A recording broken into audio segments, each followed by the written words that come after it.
Hello there. Beresford Square here in Woolwich has reopened after what has felt like an absolute age, bringing to an end its plywood era.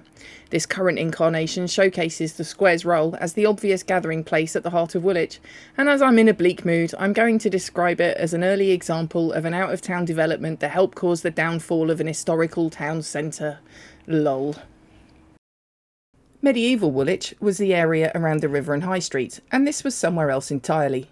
Green's End, the hamlet at the end of a green where the local roads met. It was separated from Woolwich by farms, fields and orchards. As I can no more ignore a lost hamlet than a pigeon can ignore a dropped chip, let's hit the old maps and photos and do a history while we dond around this lovely new square. Here is John Roke's map from 1746. By this time, Woolwich has the Royal Dockyard and the arsenal is also established, known in those days as the Warren. You can also see Charlton on the map, separated from Woolwich by the fields, woods and sandpits that still shape our area.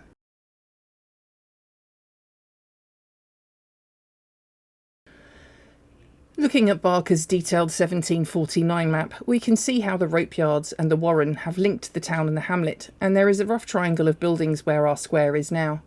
The lane to Plumstead heads east, and Warren Lane heads west to become the High Street as it goes through the town, leading onwards to the lower road to Greenwich.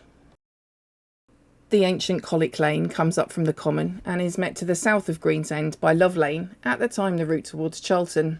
Colic Lane then bends round the hamlet, with this stretch still known as Green's End. The other lane that meets them here runs through the orchards towards Woolwich Manor House, which was located where Hare Street meets the High Street now. Although Colic Lane was the main road from Woolwich to the London-Dover Road, it was a narrow lane and prone to flooding. This was obviously unacceptable for such an important road, so the New Cross Turnpike Trust were authorised to make improvements, and in 1765 the new road was completed, taking over the old lane and a new more direct alignment northwards, running to the east of the hamlet. To this day, we call it the New Road. Powis Street was laid out between Parsons Hill and Green's End in 1782-3 as a bypass for the hectic High Street and Warren Lane. It was named for the Powis brothers, who had taken the leases on 43 acres of fields in the area. As can be seen in Paul Samby's 1783 illustration of the view from Green's End, in the early days it was just fenced off from the fields and was only really built up from about 1800, when new 99-year leases were negotiated and bold claims made about development plans. In the 1790s, the junction was tidied up and the now elevated stretch of Green's End nearest Warren Lane became known as the High Pavement. As Woolwich grew, Green's End gained even more roads and became the place where the army, the arsenal and the town met. Thomas Street and William Street, now Calderwood Street, date from 1805 and were named for two of the Powis brothers. To connect the army's activities on the Common with the arsenal, the Board of Ordnance laid out Wellington Street, then cleared the area of the square in 1812-13, demolishing a dozen or so cottages and other buildings, including the first iteration of the Ordnance Arms pub, which re-established itself next to the new road.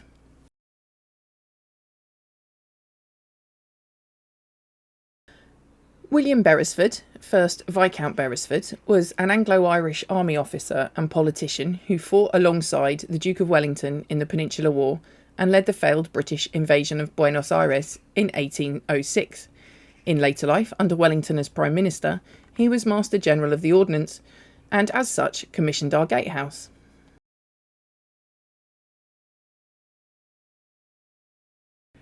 The oldest parts of Beresford Gate, now labelled the Royal Arsenal Gatehouse, were built in 1828 and can still be distinguished. A few years later, the old rope yard was demolished and replaced with a new street which took its name from the gates, meeting Warren Lane in front of them. Further clearances took place in 1831, and the newly formed square also adopted the Beresford name in 1837.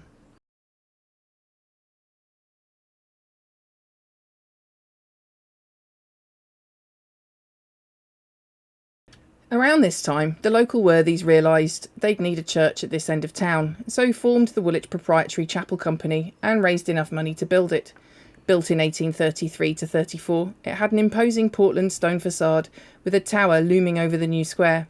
The first minister was an Irish Calvinist who drew the crowds and made Holy Trinity popular, but high pew rent kept the poor out. Less than 20 years later, after a falling out between a new minister and the congregation, the church was bought out by the rector of Woolwich and finally consecrated as a chapel of ease to the parish church of St Mary's.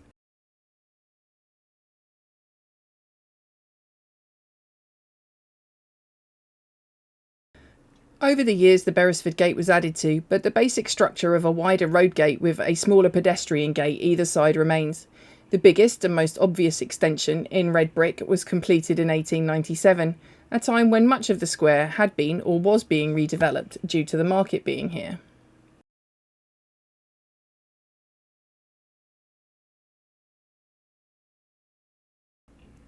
As the town's money moved away from the stinky old riverside, so did the town's market traders. The market in Woolwich first received an official charter in 1618 and was based by the High Street, where a new market square was developed in the 1720s.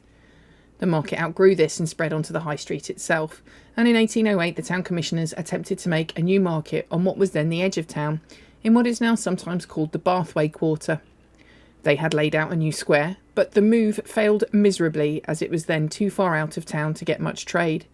By 1824, when the commissioners tried and failed to sell the site, their market was being used as a sacking factory. Some market traders had drifted back to the old market, but many instead set up in Beresford Square, avoiding the tolls. For a long time, the authorities fought this, with the local Board of Health and Police periodically trying to clear the area. But the market hung on and by mid-century had become a vital part of the local economy. Still, eviction attempts continued until 1879, when common sense prevailed and the Board of Health took over the charter in 1887 and designated Beresford Square as the official market. Tramlines had arrived in the square in 1880, and the market would continue here among busy tram, bus and car traffic for over 100 years.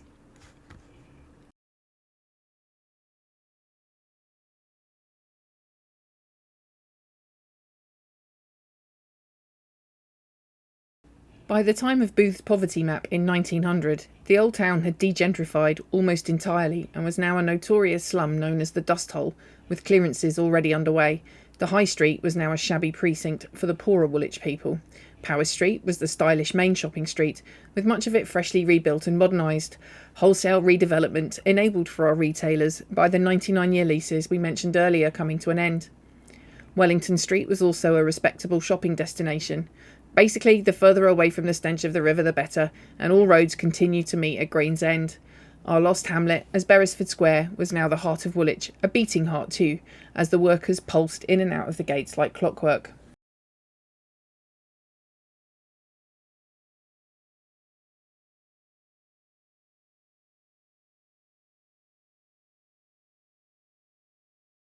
I've spoken elsewhere already about Woolwich's religious radicalism, and will speak in future about the same on the political side, so won't go into massive detail here, but let's just say we were the kind of town where a good speaker of any kind could easily attract a massive crowd.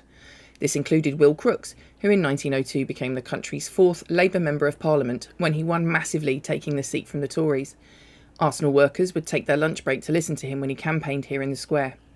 In 1907, he led a procession of 8,000 men from here to Westminster in protest against Arsenal job cuts.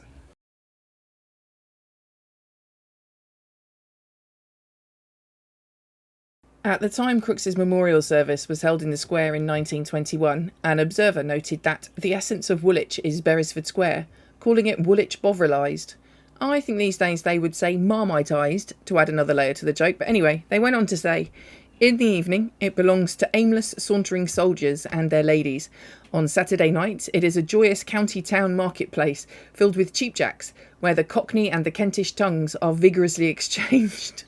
On Sunday night, it is an arena where all the creeds of the world wrestle for supremacy. Salvation Army, Agnostic, Free Church, Socialist, Brotherhood, Ethicalist, Calvinist, Comtist, Hegelian, Bolshevist, there they gather and dispute, and evermore are moved on by the overworked police. At all other times, it is just Beresford Square, Woolwich, where you may buy the best of all fried potatoes.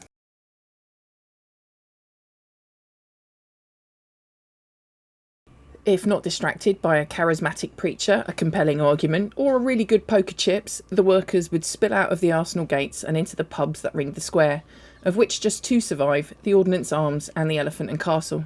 For most of the 19th century, there were 5 pubs within falling distance of the gates, as can be seen on the 1853 map.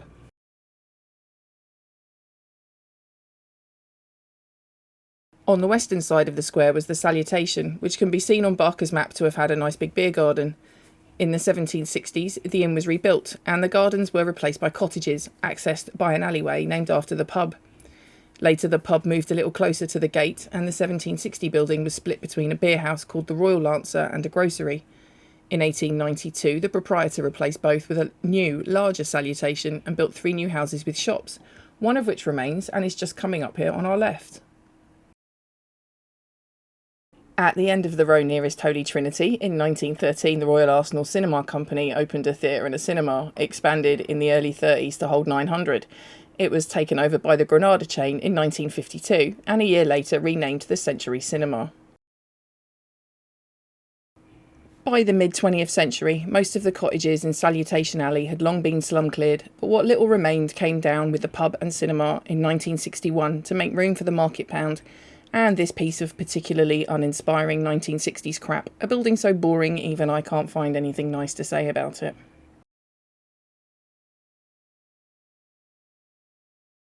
Much more interestingly, while we're talking about the pubs, although it's hard to tell from the exterior now, all that remains of the old hamlet can be found at the heart of the Elephant Block.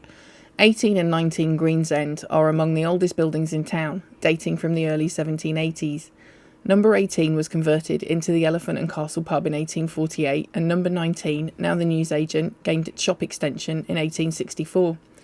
The pub's single-storey front extension was first built over its garden in 1884, and at the time of opening it was one of at least 5 pubs of that name in London. That front extension was replaced with a rather plainer bar in the late 1950s, when the pub also expanded to include the property next door, 10 Beresford Square. By this time, the Ordnance Arms and Salutation had also lost their Victorian frontages. The pub on the corner of New Road, the Royal Mortar Tavern, had kept its Victorian exterior, and it appears in the mid-60s film SE18 Impressions of a London Suburb, linked to below. Also included in the film is this photo from the 1950s, showing a pleasing alignment of the old Elephant extension, the Ordnance Arms already modernised, and the mortar behind it. The Royal Mortar Tavern was demolished in 1984, but the Royal Mortar Inn, adjacent, completed in 1891 to compete with the Ordnance Arms redevelopment, survives as the shops at 1 and 1B New Road.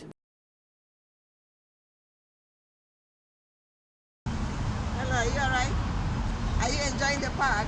Yeah, it's the first time I've seen it. Are you enjoying it? Yeah, this is my first time. It's really nice, isn't it? It is beautiful. At least a place, if you go shopping, you sit down. I can't wait to see it in the sunshine or at night when that fountain and light thing is Where going. is the fountain? Is there a fountain here? I think so. It looks like it's got lights or something in it. Oh, then I have to come here at night. It's brilliant. The place looks amazing.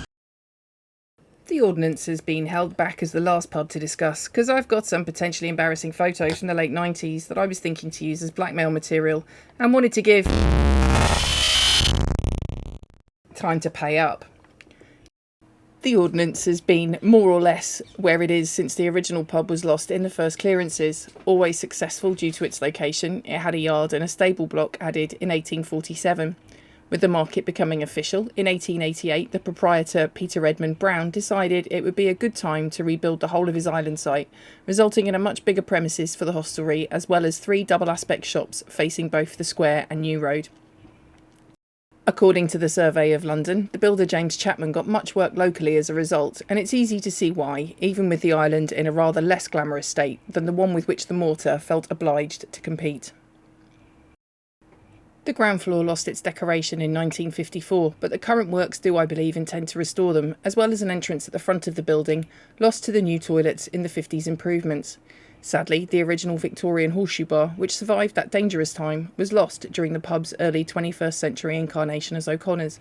Less missed, apart from by me in the dust, is the massive metal tree added in the 1990s. The upstairs nightclub and the large rooms upstairs where I used to live alongside became the kind of hostel that would feature in a book called Down and Out in Plumstead and Woolwich. Probably less drug use. Please see TripAdvisor for more reviews by the occasional confused tourist and photos showing the same already decrepit bathrooms and kitchens from back in my day when I wonder what happened to the shark. Even after the Arsenal closed in 1967, the square remained very busy with the market and through traffic. The new town at Thamesmead promised even more congestion, so drastic measures were needed. In 1969, the decision was made by the Greater London Council to demolish the gatehouse so that Beresford Street and Plumstead Road could be dualled. The mess of Marketplace and main roads had to be addressed. Holy Trinity Church, sited awkwardly between the ends of Beresford Street and Warren Lane, was already gone. Despite once being the most fashionable church in Woolwich, declining attendance and lack of money had led to it becoming shabby and surplus to requirements. In the 1930s, it had lost its front yard and portico to make room for a tram shelter and public conveniences. It was sold to Woolwich Borough Council in 1960 and demolished a couple of years later. New public conveniences were put on the site of the tram shelter in the 90s refurbishment and then replaced with that nice-looking brick cafe in the latest improvements. The extent of the 1960s demolition can be seen in the differences between the 1957 and 1971 maps. Demolition of the Beresford Gate was of course opposed. It seems the expensive plans were delayed long enough that it was listed, and so the decision was made to plough through the jumble of Arsenal buildings behind it instead. I don't think even John Shenanigans could make the current Beresford Street interesting, but the before and after pictures are somewhat impressive.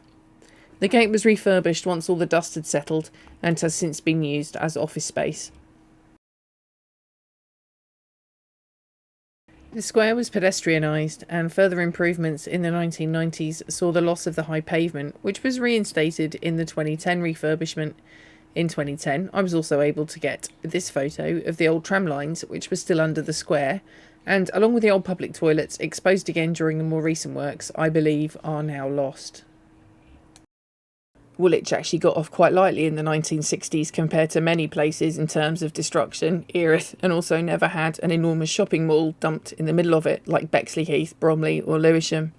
This did mean that it lost its position as the premier shopping destination locally, and soon even Eltham had more prestige as our big local names closed and the chains moved out.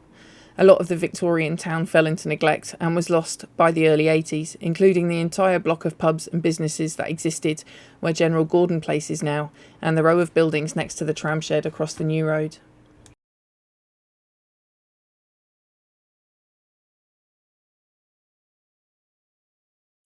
This area had been a field in the hamlet days, but by the middle of the 19th century had been completely developed with shops and other buildings facing a smoke hole for the railway, which was where the pedestrian area is now, where the bus stops used to be, in front of the Equitable. The route of Love Lane continued as the alleyway through it, Peake's Place. Woolwich Arsenal Station opened in 1849. The area's extensive sand and gravel works, easily enabling a cutting for it to sit in. Electrification meant the smoke hole could be closed, much to the relief of locals, in 1928.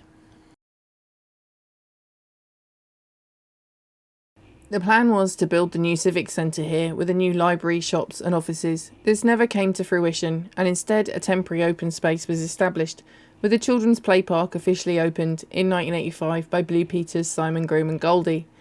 This was on the corner of the square, on the site of the Fortune of War pub, the last part of the block to be demolished. It was soon forgotten that this popular park was meant to be temporary, but the basic amenities were soon shabby and required refreshment to match our new big screen, also meant to be temporary, but also now very much part of the town. Works were completed in 2011. What's left of the market has been here while Beresford Square was being done, but the reopening of the square means that the water feature should feature water again very soon.